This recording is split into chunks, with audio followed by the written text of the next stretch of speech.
Hey, what's up, leaders? I just want to make this video because I want to make sure that I can kind of walk through the list with you so you have all the details this weekend for fall retreat. The first thing I want to start with is just by saying thank you. Thanks for giving up your weekend, your Friday, Saturday, and Sunday morning to help serve and just to be a part of this retreat. Just the more I've been praying about this, like the more I get just so excited about just being able to serve with all of you. So before we begin, I know this is through a screen, but I'd love to pray with you guys. Heavenly Father, Lord, I just pray that you would just be with each and every single leader, God, who's watching this video and who's coming on this trip. God, would you just give us extra strength? Would you make the coffee a little bit stronger? But Lord, would you just encounter us during your worship and God, through the messages and through the small group time. We pray all these things in your name. Amen. So I want to walk you through. I sent out an email and attached this to that email. But I just want to kind of walk through the packing list and a few other details for you guys. So for the packing list, kind of walking through that. So obviously bringing out clothes. I'm making this today on Tuesday, and it is snowing like mad crazy. So let's just assume there's going to be lots of snow. I'd say let's plan on that. So I might have to make some kind of adjustments and provisions to that. So I'd say bring snow clothes and stuff for activities outside. Because we do still plan on doing some major activities outside, up in the trails and things like that. So we want to make sure that you bring boots, clothes that you don't mind getting maybe a little bit dirty or snowy or wet. And so make sure you bring that for 3 days. Toiletries, there's 2 full-size baths in each cabin, praise the Lord. And so you guys can obviously just make sure to bring all your toiletries, boots and clothing for outdoor hiking activities. Now, bringing a set of dark clothing for nighttime games. So obviously, for us, this is more so for students. For you guys, we're going to be doing a game that involves kind of like flashlight tag. I'm going to bring all my flashlights that I have. So if you have a flashlight that you want to bring again, go ahead and do that. We'll be doing a game that's similar to what we did in the church a few weeks ago, where the students have to come and find us, and they have to get to a certain objective, and we're going to have flashlights that can tag them on the trails. So they're going to get creative and kind of on the dunes and things like that. So make sure you guys bring clothes that maybe if you want to hide a little bit, but if there's moonlight and there's snow, it could really throw some interesting things our way. So just make sure you guys bring that. Bring also a set of gym clothes. There's a massive gymnasium. And so we're going to have some games that are going to be going on in there. And so just kind of like making sure you guys bring clothes for the gym. So the gym itself is pretty massive. There's 6 basketball hoops, and then there's 2 stories attached to it. So there's like a couple breakout rooms, and then upstairs there's like ping pong tables, foosball tables, stuff like that. I asked them to put foot pegs in each door to make sure that none of the rooms can be closed, to make sure that there's no guys and girls that are, thinking about possibly getting married on this trip. So just kind of keep your eye open for that. Going on with that, Bible notebook, pen, obviously, and for devotion time and during chapel. Sleeping bag and pillow. There are beds provided, but I'm asking people to bring sleeping bags and pillows, just so that way, just with the way the world is kind of right now. If you sleep in a sleeping bag, there's less of a chance of anything, God forbid, happening. So we're just going to ask everybody to bring a sleeping bag and pillow, but there is bedding provided. But I'm just asking students to bring that anyways. Trash bags for dirty clothes. Make sure just kind of keep an eye on your students in your cabin. Maybe go over some ground rules about maybe like really kicking your feet off before you guys go back into the dorm, into your cabin. They're really, really nice. There's carpet going upstairs. The first floor is all hardwood. So just kind of help us keep that clean and up to date. And maybe come up with some ground rules. When you walk in, to the left is a living room with a gas fireplace. So this isn't on there, but if you want to bring some cards and maybe like play cards with your students if it's kind of cold outside, and it's really, really, really cozy.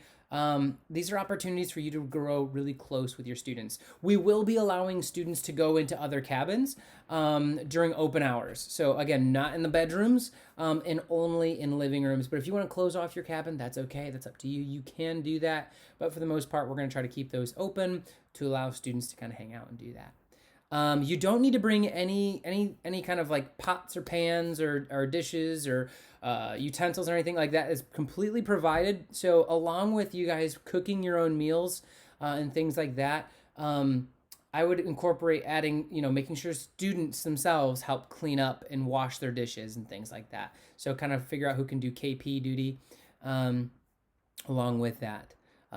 This isn't on here, but in regards to food, the orders got put in on Sunday night. So today and tomorrow, myself and the other interns, we're placing the orders at Walmart for pickup. So we're gonna go pick up the orders Friday morning early, and then drive those up and stock your guys' fridges ahead of time. So we're really excited about that, so that you guys can just show up and just enjoy.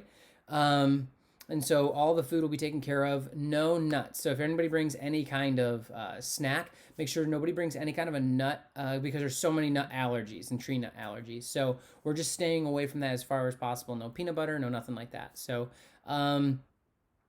just kind of help other students. Even if you're a really, really good chef or cooker, help others, get other people involved. We want this to be a team activity during the allotted, dinner times or food times. For drop-off, students can be dropped off at 6 p.m. in the worship center. And then once the students come to the worship center, they're going to be registering and given their cabin name. We're in kind of a cul-de-sac. So inside of that cul-de-sac, you guys are going to be assigned different cabins. I'm hoping to finish that all up officially by the end of today and attach that to another email. But the students are going to the worship center, registering, and then heading over to their cabins. That starts at 6 for the students. If you guys could be there by 5:30, that'd be fantastic, and I can just send you guys to your cabins. If you're available earlier in the day and you want to come up, that'd be great. We'd love it. But there's no expectation for you guys to be there any earlier than 5:30. I will be there at noon. I'm going to pick up the food and running that up there and setting up tech with the worship team. Other notes and details we're asking is we will be playing outdoor games, weather permitting, so dress according to the weather. People will get dirty, so just bring that trash bag so students can just shove all their dirty stuff in the trash bags. No pranks. Let me just say this: no pranks. Winter camp was great, but this facility is super nice, and I'd love to continue to do something here at this facility. But in order to do so, we're not going to trash it like we did during winter camp. So just if there's any prank of any kind, it won't be tolerated. The student will be sent home immediately. And if there's financial damage to anybody else's gear, or if we have to pay to get things cleaned up, that will be placed on the student who committed that prank. So again, no pranks. It's not going to happen. So again, we're really, really excited with everything going on. We just ask, during devotion time, I kind of want to walk through that with you guys. So typical format for the weekend is going to be during chapel, we'll open up with some kind of game, connection activities, kind of walk through what's happened in the day. We'll transition to a time of worship. We'll dive into a word, and we might follow it up with some response worship or just kind of dismiss you guys for devotion time. We ask that you guys just take your students back to your cabin, maybe kind of just huddle up around the fire. That'd be kind of cool. But during that time, really kind of, there's going to be a couple of questions that are attached, but just with the typical format of the way that fall retreat and retreats and camps usually go. As leaders, I really need you guys to be on the cusp of really paying attention of what's happening during the message or during worship. And I'm giving you the freedom to really take the conversations and devotions in the directions that you feel so fit. So that being said, if you want to have them do an exercise, hey, right now, I want you guys to go ahead and just journal for a little bit, and then come back down and we'll have a conversation about what you journaled, about how God encountered you tonight. That could be a really cool exercise. I'll have a couple of suggestions in their little pamphlet notebook. But during the devotion time, I just want help encourage the students to say, we're going to have a lot of fun, but during this time, let's take this serious. Let's really dive into what we're experiencing, because our goal is to help the students articulate how they're experiencing God move in their life, which is a really pivotal thing, not just for them in their phase of where they're at, but just as believers, for us to be able to articulate what God is doing in our life. So we're really excited about that. But each night and after each chapel, we're giving you guys devotional time. And I just kind of want to share this. This is what we're talking about for the camp itself. So we're talking about the life of Elijah.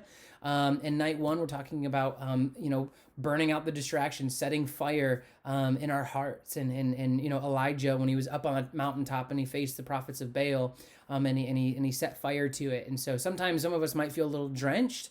Using the illustration, Elijah drenches the wood. And then God just shows up in a big way. So that's kind of where we're going the night one. Morning two, the chapel. we're going to wake up and kind of talk about, there's a really big high that we're riding from the first night, but it's Saturday morning. It's going to be kind of droggy. And we're going to talk about maybe the things that pull us off the mountain. We're going to talk about Elijah and his battle with Jezebel, and how he was immediately defeated after experiencing a victory through God. And we're going to talk about what things pull us off of the mountain. So we went up Friday night. We're coming down Saturday morning. But what things pull us off of our spiritual mountains? What distracts us and really pulls us away? And what things do we need to give back to God? And so we're going to do two different things plugged into that. The first is we're going to attach that idea of Jezebel pulling Elijah off the mountain to us having to give something to God, maybe whatever that is, to God. And sometimes it's something that we really wouldn't expect, and it's things that we actually desire a lot.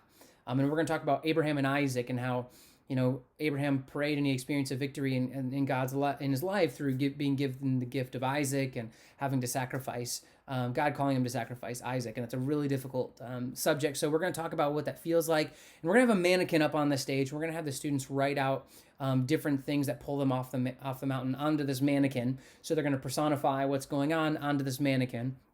And then Saturday night, we're going to go back up that mountain, and we're going to talk about Elijah when he's called back up to the mountain, Mount Horeb. And when he goes up that mountain, he calls out to God, and he's calling out to God, and God whispers to him, hey, I want you to go find Elisha.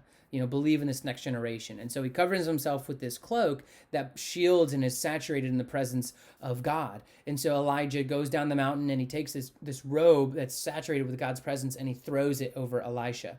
And so we're going to do another exercise allowing students to take a liquid paint and write on a sheet of this big, bedding sheet, and they're going to write it with paint, the different things that God, calls them, whether that's saved or redeemed or his children or whatever it is, the uplifting words, encouragement that God gives us.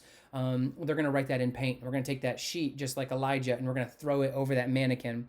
And so whatever pulls us off the mountain, we're going to completely just cover it in what God calls us to be in that paint. And we're going to pull that off, and maybe it'll be this dramatic moment of physically seeing God's words manifested over the mannequin over us. And so we're going to have students praying over each other as Elijah's to Elisha, and we're going to have students receiving a word from others being Elisha's from Elijah's. So we're hoping that'll be a great night of just response, and just keep that in prayer. And then Sunday morning, that's our last chapel. We will be kind of discussing what it means to have an identity in God and just being bold about it. And so Elijah was known as a prophet of fire. Elisha was known as the prophet of Israel. And so we're really excited kind of talking about that. What's your nickname? We've experienced this up, down, these mountaintop moments, but now we're going down the mountain with victory this time, not like Saturday morning, which is like being pulled off. We're running down the mountain with a new identity, with a new the new nickname. So that's kind of the theme of camp. We're really excited. So you're going to see a lot of mountain type themes. And that's the idea of what we're talking about. So keep that in prayer if you could. But again, I know this is a longer video, but I want to just give this for all those people who are wanting all the details about what's going on for Fall Retreat. So with that, hey guys, be blessed, and I'll see you guys on Friday. If you have any questions, go ahead and email me. But be blessed, be safe. This is now a winter retreat because fall is apparently done. So, all right, guys, talk to you later.